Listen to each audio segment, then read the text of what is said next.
threatened creature is worth 2,500. And an endangered. 5,000. Putting a price tag on endangered animals, does it pay?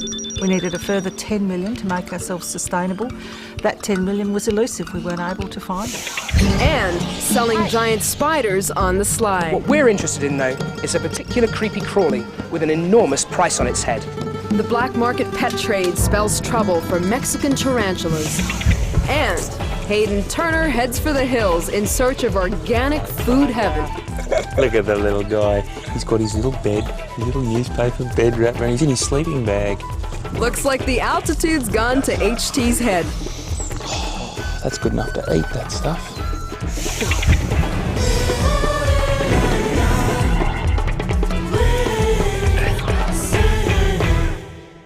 Hello and welcome, I'm Kamal Sidhu. Just imagine one of the world's biggest, hairiest spiders equipped with huge fangs crawling all over you. It's truly the stuff of nightmares. But, bizarre as it may seem, Mexican tarantulas are considered dream pets by lots of enthusiasts, and as a result, the creepy creatures fetch exorbitant prices. Unfortunately, that's encouraged a highly illegal black market trade in the giant spiders, and it's causing all sorts of problems for the survival of the rare species, as Steve Backshall discovered in Mexico City. Sonora Market is the center of the wild animal trade in Mexico City. You can buy all sorts here. Jaguar, pumas, toucans, monkeys, all officially protected, but being illegally traded here behind closed doors. What we're interested in, though, is a particular creepy crawly with an enormous price on its head. A giant but docile spider worth hundreds of dollars. The Mexican red-kneed tarantula is under threat. Biologist Martha Yañez blames habitat loss and the illegal pet trade. Like other illegally traded animals, the creature we're looking for today will not be on display. He says that he has many because he says, how many you want? So I can bring all of them to you. How many does he have? Do you know? ¿Cuántos tiene? It's a secretive business. He can get tarantulas, but not right away. He's saying we have to wait for an hour. He said yes, he has to wait because he has to ask for them. They got them in another place, it seems to. Martha says he's scared of the cameras. The other person said to him, the camera is behind. So he suddenly decided now that he doesn't have any to show us for an hour. Yes. Okay. No hay negocio, ahora sí ya. Yeah. I understand, they don't like the camera. Yes. But I mean, we've been to 2 stores, we've asked 2 people if they have tarantulas, and they both had them. Yes, between 5 to 10, yeah. Yeah. Okay, well, he's getting very agitated behind us, so I think maybe we should Yes, leave. no, we will go left. Okay. Bueno, gracias, joven. Y yo lo entiendo. Y gracias, Chante. Martha says we must be quick now, as the traders will gossip. Hi. Hi, hola. Disculpe, ¿tiene tarántulas? Depende. Sí se las puedo conseguir. He has tarantulas. Okay. ¿Cuánto cuesta? Depende. Martha asks how much they cost. 250 pesos. He said that all depends, that the females are more expensive, depends also in the size, but he also has males too. Okay. So all depends, and he also said that they are between 250 Mexican pesos. Okay. ¿Cuántas van a querer? That's how many do we want? Martha asks how many can we get. Whatever you want, you can get some between 20 or 30 tarantulas, or even 60, whatever we want. The spiders are right there on site, but well hidden. Is it okay in this plastic bag like this? No, really, because it has very little space, and also for tarantulas, it's very important the temperature and also the humidity. And in this bag, they don't really have a good quality of airflow, and also it seems that the temperature can get very hot here. Yeah, I can imagine. We've only been here for about 15 minutes, and every single place we've been to asking about tarantulas has had them. This guy here has been the only one who's been prepared to let us actually see it on camera. But everyone here is very touchy, and it's not surprising, really. I mean, they'd be looking at quite a lengthy jail sentence if they were caught with these things. Starting to get stressed. Let's give this one back, shall we? Thank you. Gracias. Muchísimas gracias. The illegal pet trade in Mexico is threatening the future of these rare creatures. But without clear evidence that they are under threat, governments could just drag their feet and do nothing about the situation. And that's where Martha's research comes in. Martha, how big can a spiderling like this get? Okay, let me show you. This is the moment I've been waiting for. Wow, now that is a big spider. Yeah, it is a big spider. You can actually... Look, So- it takes like between 6 to 7 years to get to this size. Now, you hear all kind of horror stories about tarantulas and how evil they are. Could this thing actually do me any damage? Not really. They have venom, but the venom is not really potent. They can just really kill like a cricket or a worm in like 5 or 10 minutes. All depends on the size of the prey. As you can see, it's Mexican tarantulas, unlike many of those in other countries, are docile. But with fangs like this, it's easy to see why many people fear them. As a student, and before the spiders were officially protected, Martha was given a tarantula for a pet. She wanted to know more about them, but couldn't find any information. So she started her own research. She looks at numbers, growth rates, breeding patterns, and diet. Martha's studies here are only a fraction of her work. Most is done in the field. Later in the show, Martha takes me to a nature reserve teeming with tarantulas. It's mating season. We soon discover the courtship ritual for tarantulas is a dangerous business. Coming next. Putting animals on a balance sheet, a lot of the old-time accountants are shuddering in their boots. Bean counters give stock market-driven sanctuaries the thumbs down. Hayden gets down and dirty in Hong Kong. There's something special about planting little seedlings. The guys are going to jump out of the ground. They are, because this is organic.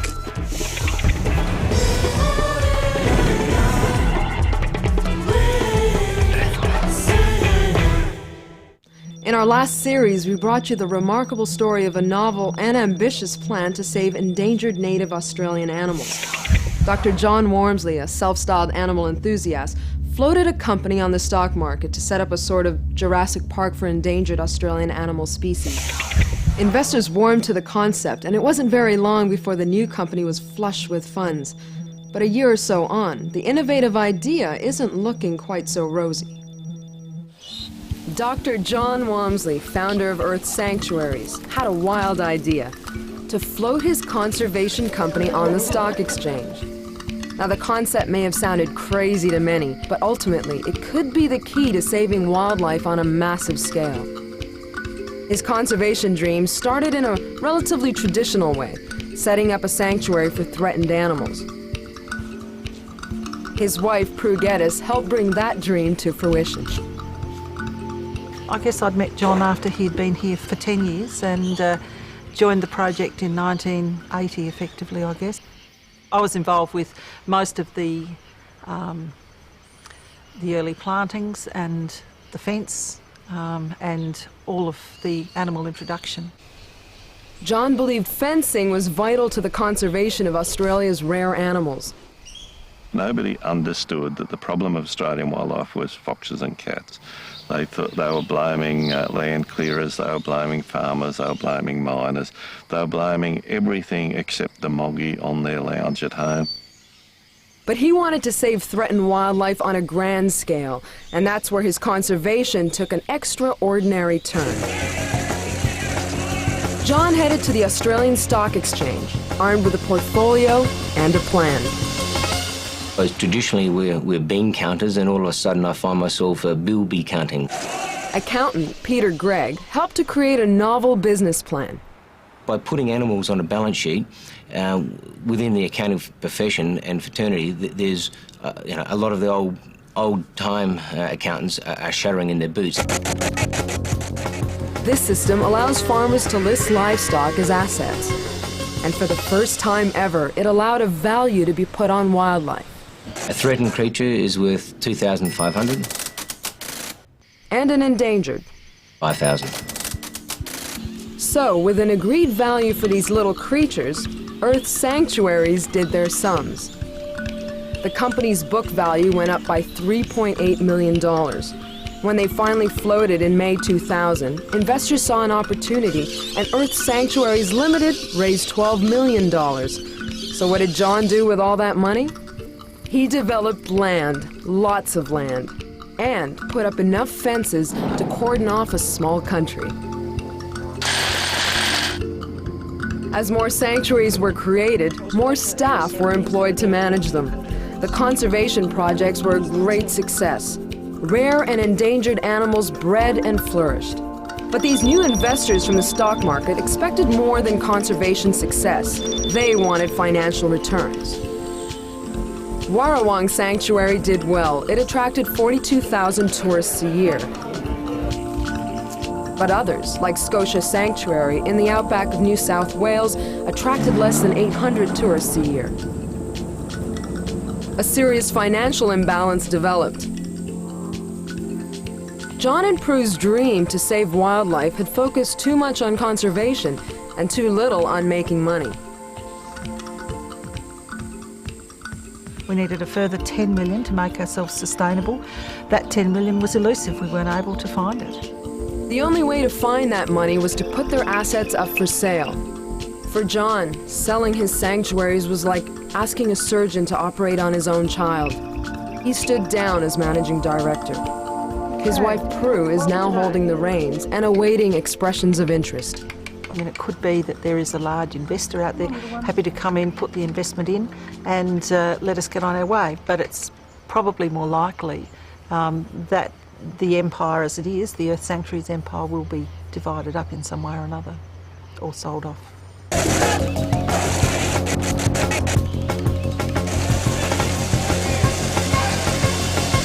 One way or another, they intend to save the animals, even at the expense of the company as we now know it. I think the vision where you combine conservation with self-sustaining income that means that it can perpetuate is a really important one to crack. But I don't, at this point in time, think, well, don't see much hope of it at the moment.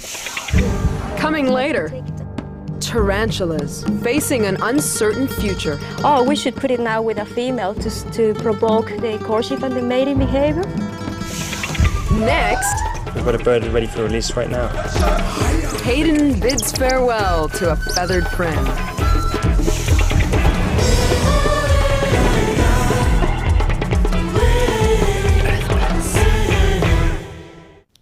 Our one-time Aussie zookeeper Hayden Turner has so far turned up trumps adventuring across Asia using only his allocated share of the Earth's resources.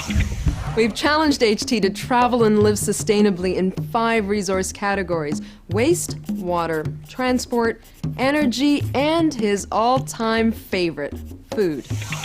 Now, he's allowed 20 points a day for each category. If he uses more than his fair share of resources, he gets a penalty 30 points. If he goes under, it's 10. Now, if his daily scorecard exceeds 100 points, the game's over. Right now, Hayden's in Hong Kong and heading for the hills in search of an unusual farm that's conjuring up all sorts of organic goodies. And as we know, where there's food involved, there's no holding Hayden back. Hong Kong can look like it's all about high-rises and horrible traffic. But today, I'm running for the hills in search of Hong Kong's quiet side. This is the place I'm looking for, Kadoorie Farm.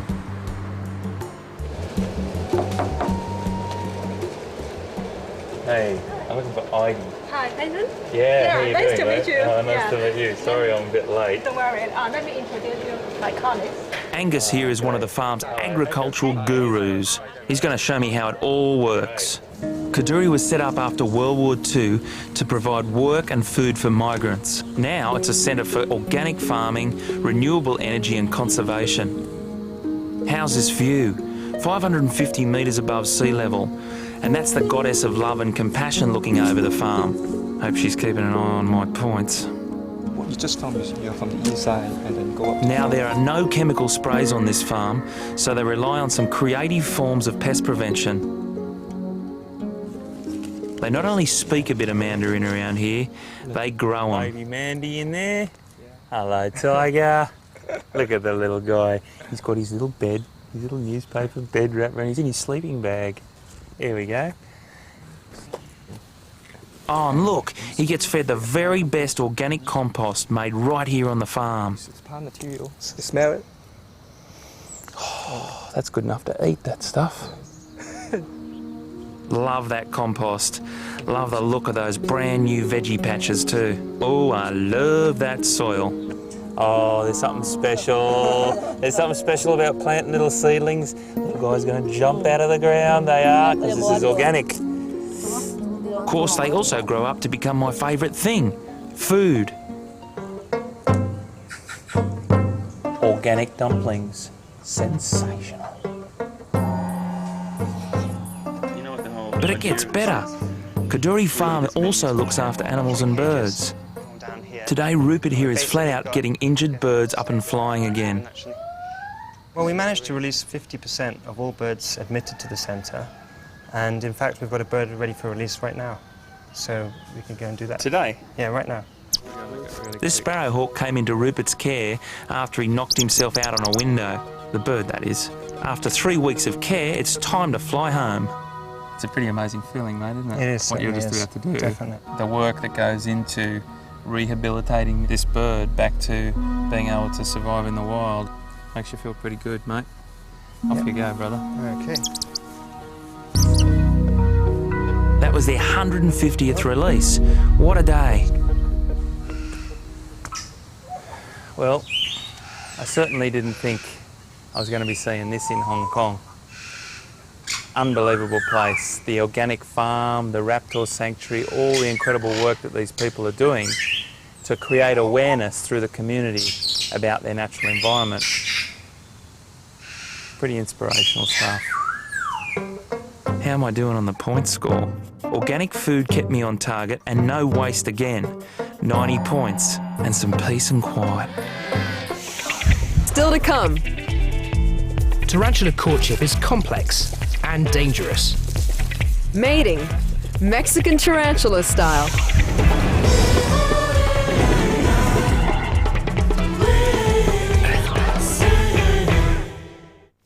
Now, there may not be in my top 10 favorite creepy crawly list of all time, but as we've already seen, Mexico's giant spider, the tarantula, is a fascinating creature, now facing an uncertain future. Loss of habitat and poaching to fuel a flourishing and illegal pet trade means the furry spider may be fast disappearing. The solution may well be to encourage tarantulas to breed in greater numbers, but as Steve Backshaw discovered in his visit to tarantula territory, to save themselves from extinction, the furry creatures may need to learn a trick or two about the finer points of spider seduction.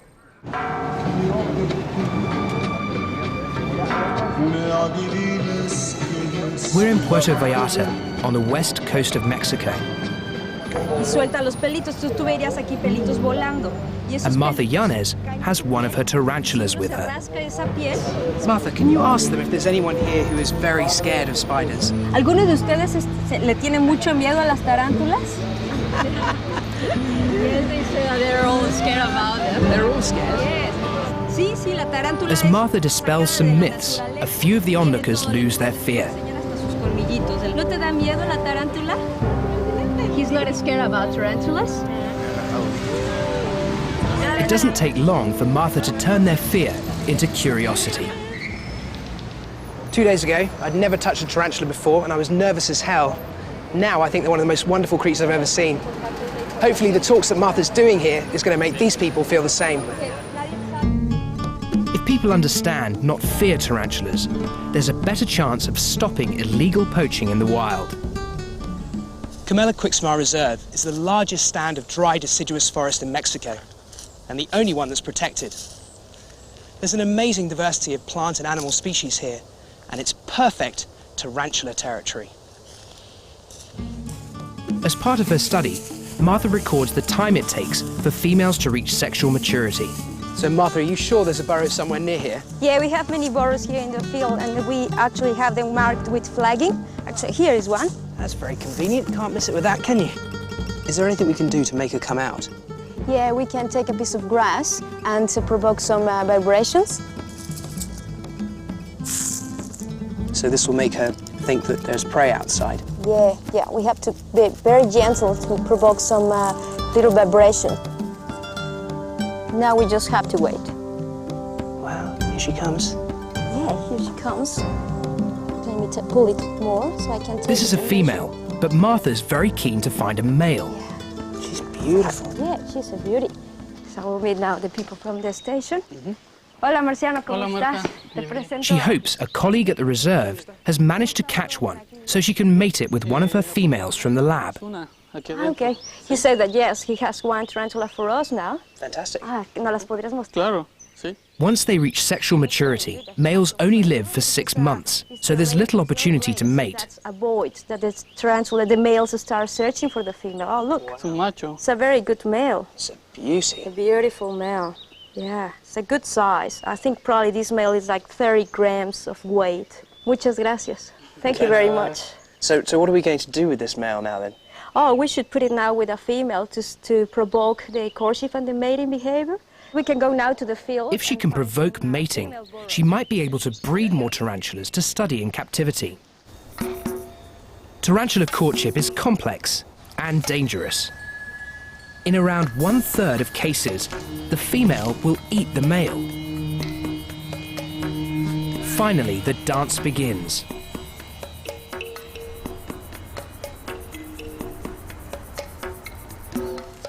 But Martha's female's not interested. Worse, she's angry, and that's very bad news. Martha's concerned she'll kill the male.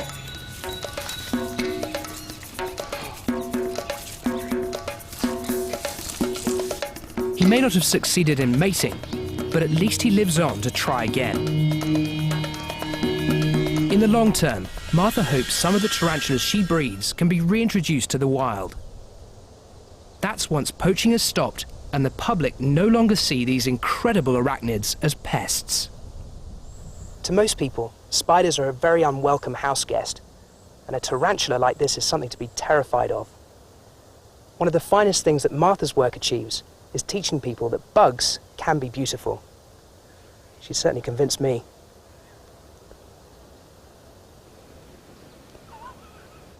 That was weird. And that's our show for another episode. Next time, a new application of an ancient art.